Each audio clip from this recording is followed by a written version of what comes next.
Hi guys, Kelly here, and I wanted to share with you some of my recent reads. And normally when I do a recent read video, I have read like maybe 3 or 4 books then talk about it. And this one I've actually only read 2.5, like I DNF'd one. But I have a lot of feelings about my DNF, so I thought that like I should just go ahead and do this video now because I might end up babbling a long time. And that way I can get all that out and not like make another video with 4 books incredibly long. So let's go on to it. Let's start actually with the 2 books I finished, so in case you don't care about my rant about my DNF, you could skip that part. So the first, I'm gonna actually do them in the opposite order. Normally I start with the one I like the least into the one I like the best, but I actually start with the one that I liked the most. And that was called Clutter Free by Kathi Lipp. And I listened to this on audiobook. So this is kind of like a, I don't know if you call it self-help. It's a book about conquering clutter. I'm sure everybody's seen a book like this out there. And the reason I listened to this was because we are moving soon. And I know that when we buy a house, like my husband and I have talked about how we want to make sure that we only bring into our new home what has a place to be, so that we don't end up with a bunch of clutter from the very beginning. So we want to make sure we like go through what we really want to keep when we're unpacking. So even though we got rid of stuff when we were packing up, I think we're gonna do it again when we unpack, because you just never know, like this kitchen might be smaller than our last kitchen or our closet. You know, you don't know what the size is gonna be like, and I don't wanna have a closet overflowing or a kitchen that doesn't fit everything. So I wanna make sure everything has a home. So that's why I listened to this in anticipation for our move to inspire me. And I didn't really expect it to be anything amazing. I just expected to have like tips. But actually I really enjoyed the way she structured this book. She does have tips on how to like go through your items and how to decide what to keep and what to get rid of. But what I really liked about this is that she actually starts with talking about why we even have so much stuff to begin with, why we have a hard time parting with our stuff. And I liked looking into kind of like more like that philosophical aspect of clutter, because I think if you don't think about that and think about the reasons why you might buy too much stuff or why you are afraid to get rid of your things, that it's just going to happen again. Like that you might clear out your closet, but then the next year it's going to be overflowing again. So I like that, looking at really what are the reasons we have all this stuff. So I really enjoyed all of that. I gave it 4 stars. I thought that she had a great way of like formatting the book and like presenting the topics. I don't think any of this is like mind-blowing brand new stuff, but it was great inspiration. It did have a few things that I think really made me think about that I didn't really think about in this way before. It's hard to like pinpoint exactly. Like for example, she has a whole section about what do you do with items that you have inherited. So say like a parent has died and you have all their stuff and you have a hard time going through that, understandably, because all the emotions that are linked, you want to honor that person's memory, but then do you really want to keep all their stuff in a box and never look at it? So she has a whole like conversation about how you deal with that stuff and how do you decide what to keep and display. Because if you're going to keep these things because you want to remember somebody, you want to actually have it in your home where you can enjoy it. So stuff like that. She also talks about like the just-in-case mentality and how to combat that. And I like the way she approaches this, because she and her husband were talking about how they were living in too much clutter and that they needed a bigger home because they were living with their like grown-up children, like their children were like teenagers, so they were like adults size in their home, and that they felt they had outgrown it.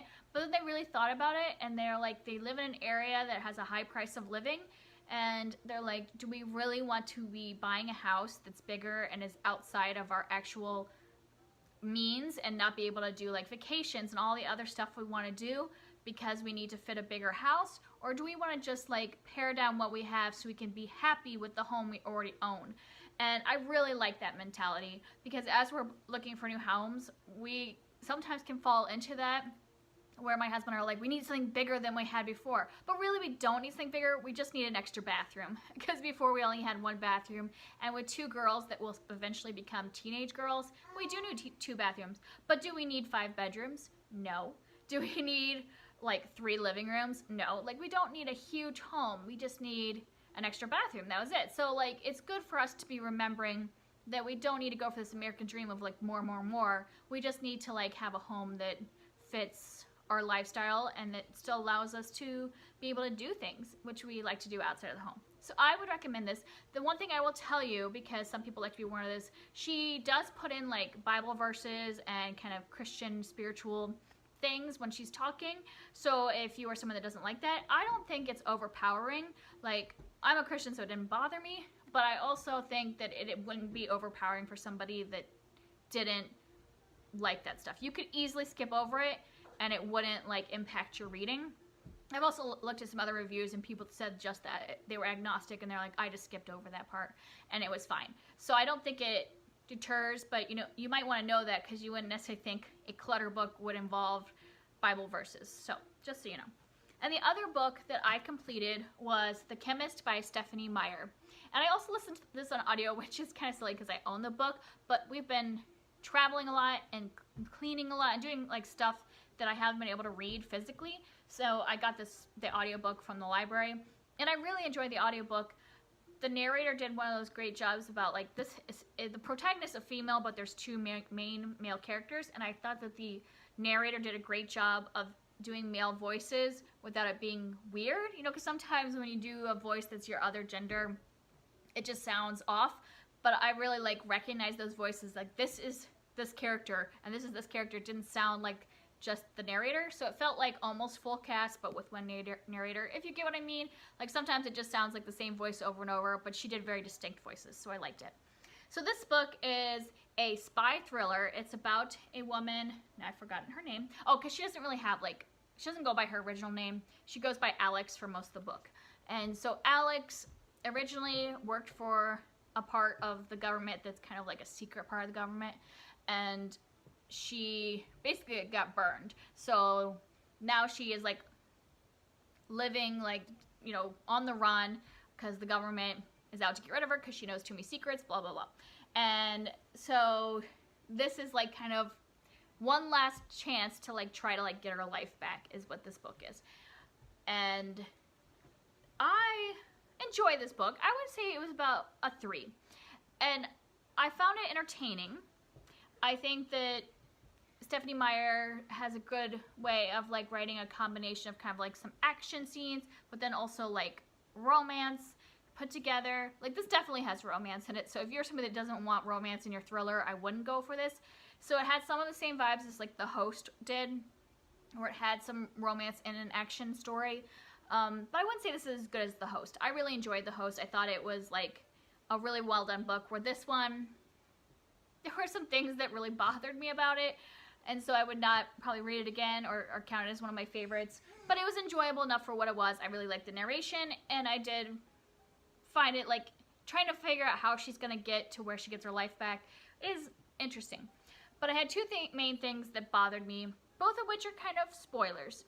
So, but things that I might have wanted to know ahead of time if I was reading this. So I'm going to put a spoiler content warning right here. So if you don't want to know anything else about this book, go ahead and skip. So for me, but if you want to hear a little bit more about things that I would have liked to have known ahead of time and things that made it more of a 3, you can keep watching. So one of the main things I didn't like about this is that like we don't know her secret skill at the beginning, and it turns out her secret skill the government used her for was chemical torture. So she's a chemist, and like she uses you know, like she can, instead of like physically torturing somebody, she can use like injections and stuff like that that would like cause less physical damage when you return them to the world after the torture, but that would still cause a lot of pain and get somebody to talk. And I have a really hard time reading torture scenes or watching torture scenes, so I had a hard time because there is a torture scene at the beginning of this, and it only happens once really that she uses the torture. So if that's something that would bother you too, just know it really only happens once.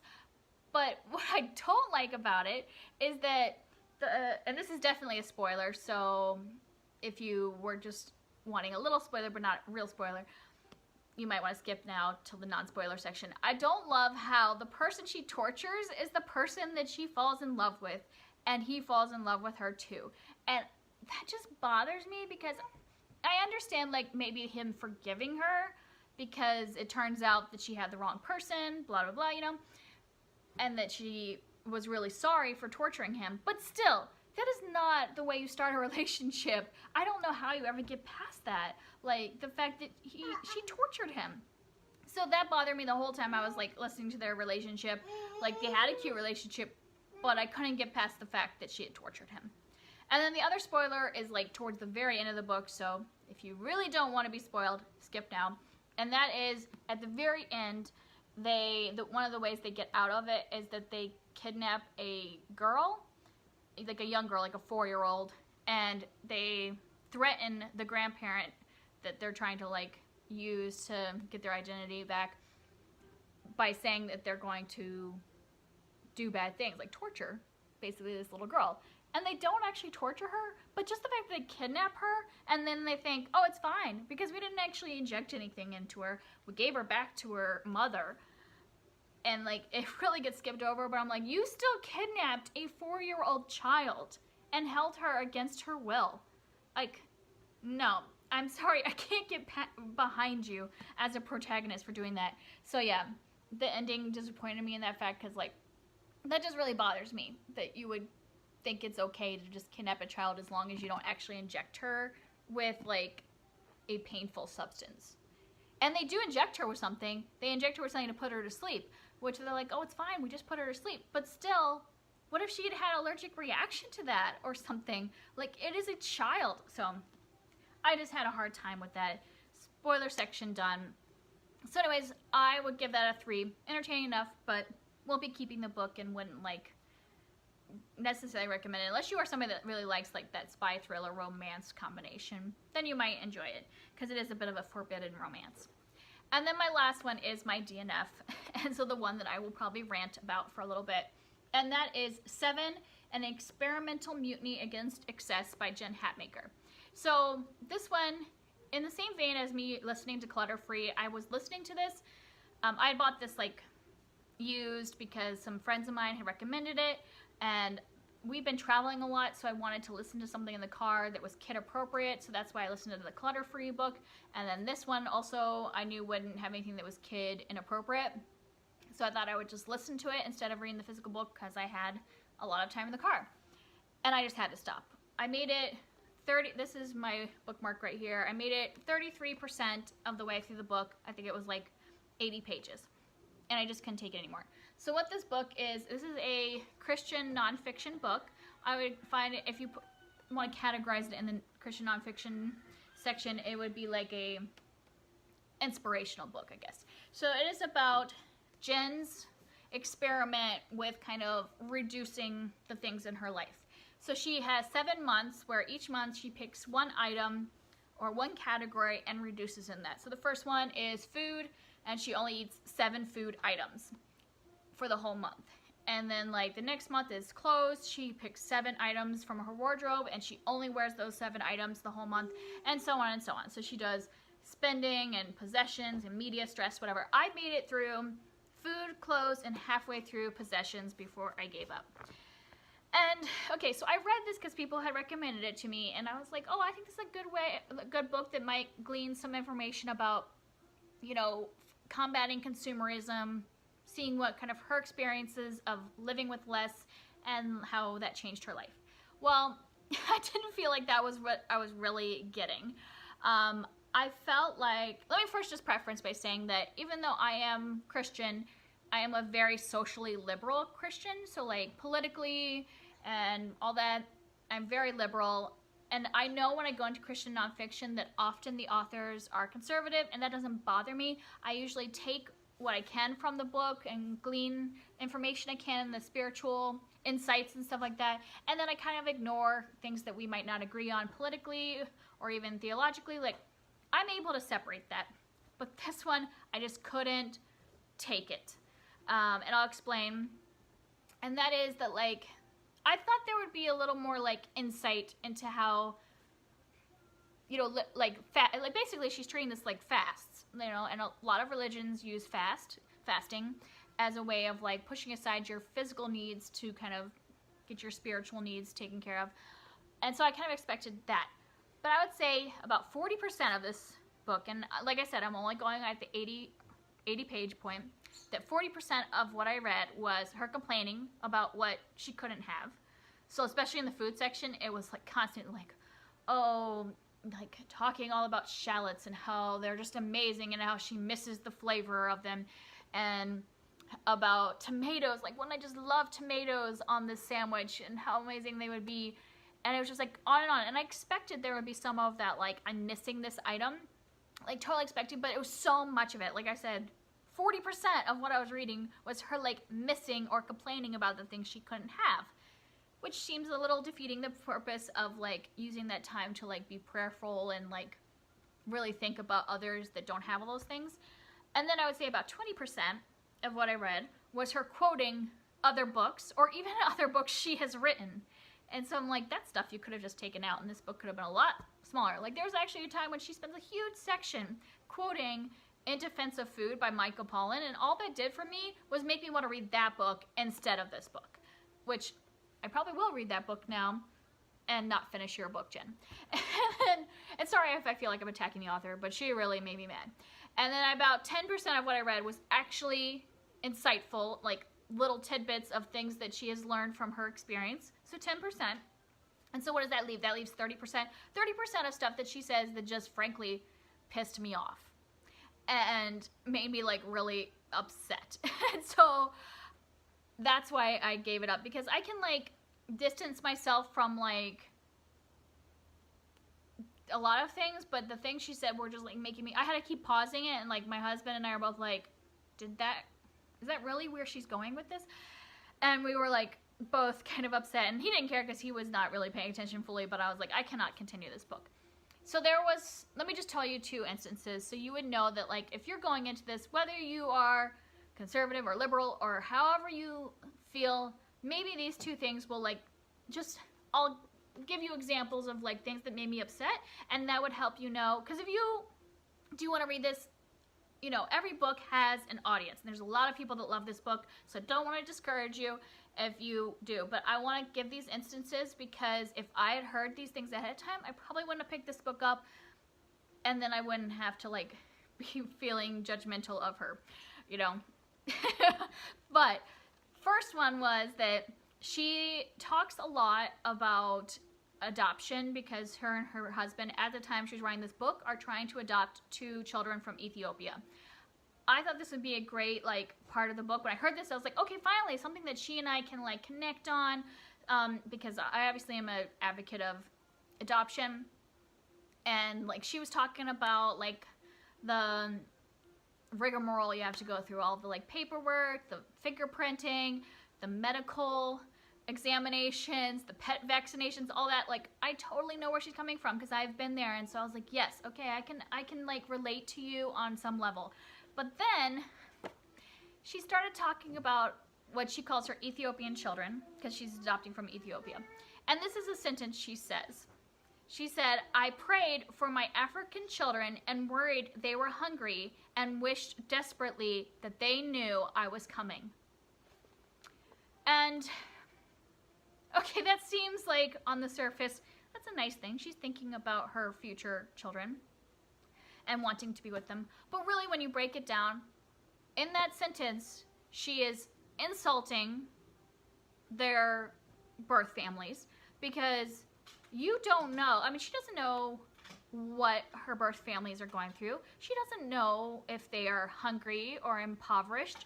You can't make assumptions about birth families if you haven't met them yet.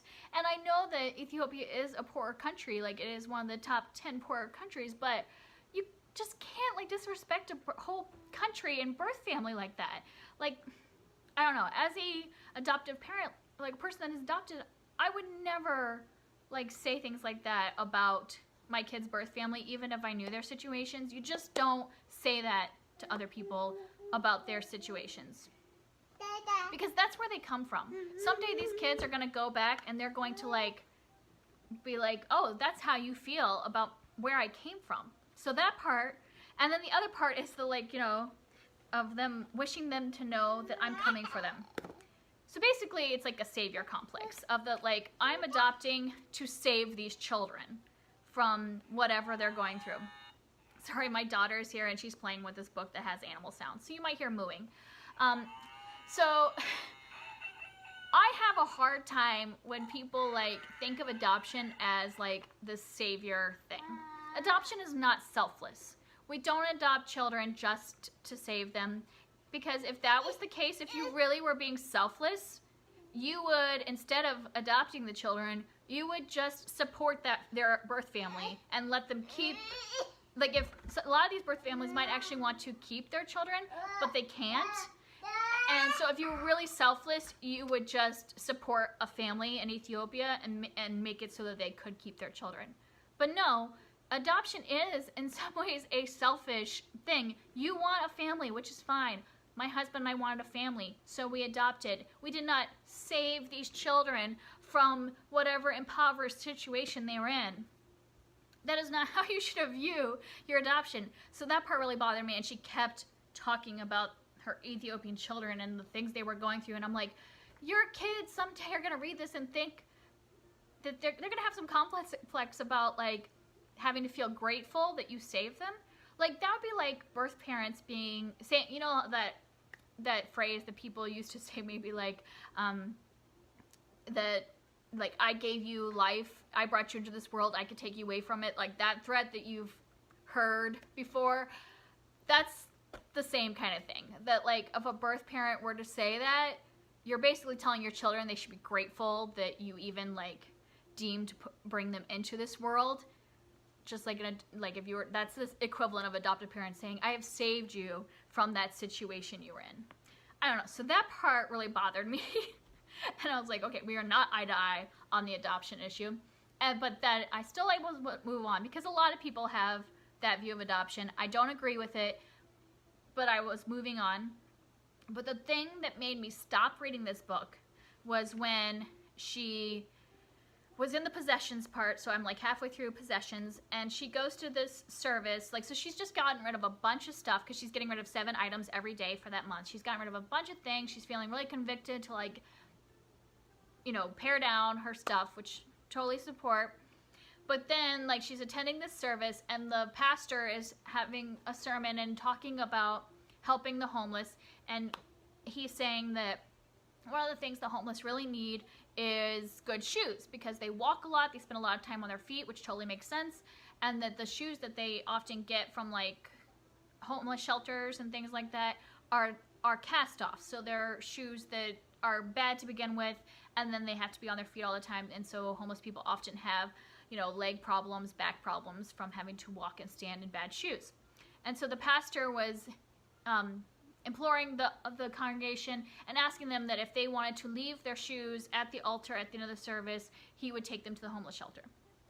I have nothing against that, but one problem I do have is that, like, the whole point was he was saying that they need good shoes. This is an Easter service. I would imagine that most of the people there are not wearing the type of shoes that the homeless really need, because they're going to an Easter service. They're probably wearing nice shoes, like dress shoes, which would not fall into the category of shoes that the homeless are needing. And so this author, she is Jen, she's looking down at her shoes and what her husband is wearing, and they are wearing these really fancy cowboy boots that they bought each other for Christmas. They're shoes that were really important to them and, like, a great gift. But she felt convicted that she had to give up her boots, and she left the service, you know, barefoot, but feeling really good about herself. And I'm sorry, I have a problem with that on so many levels. Okay, so in general, I have a problem when people feel like good about the fact they're giving away their stuff, giving to other people, but they're not giving what people actually need. I have a hard time with that, because the pastor even said they need good, solid walking shoes. Your fancy cowboy boots are not good, solid walking shoes. If you really felt convicted to help, instead of giving your shoes, one, you could sell them, sell your fancy cowboy boots, use the money from that to buy good walking shoes with arch support to give to the homeless. Or keep your cowboy boots, because you have enough money. You could also then buy more shoes and take them to the homeless shelter. But when you feel like so good about yourself for giving a poor person something that they don't even need, that to me just is such telling right there your privilege and your white savior complex. Because it's just like when like there's a natural disaster like a hurricane or a tornado or the California fires, and relief organizations specifically say, don't send us your clothes, don't send us canned goods. What we need is money so that we can be in the communities, find out exactly what they need, and get it for them. But if you send us all of your stuff, we have nowhere to store it right now. We're in the middle of crisis. There's no place to put that. And people will still go out and just be like, we're going to have a clothing drive to help the people that have been affected. When the relief organization is saying that is not what we need. And that is what Jen is basically doing.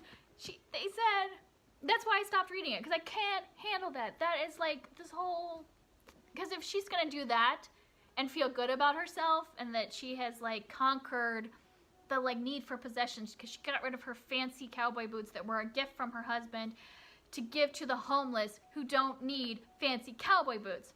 And then of course in the next sentence, after she had talked about how good she felt, she's like, and for Mother's Day my husband replaced them. So he just bought her more cowboy boots. So have you learned anything? Anything. So I gave up at that point. I did read her conclusion because I figured maybe there would be some good insights that I can get. And I felt like her whole conclusion, which was about 5 pages long, all it was her basically telling her readers, I didn't write this to make you feel guilty. I know that a lot of you are probably in the same situation as I am, that you are middle-aged, well off, and you want to do something because you know you have a lot and others don't, but I don't want you to feel guilty. And it was too much. I gave up. I'm not saying that you shouldn't read this book, but just take those 2 stories and see how you would view them. And if you'd be like me and be like, nuh-uh, then probably this is not the book for you, because you will continue to be annoyed. But if that doesn't bother you, then there's probably some good insights if you kept reading. I just couldn't do it anymore after that. So that's it for me today. If you would like to discuss any of these books down in the comments, I would love to talk to you. Bye.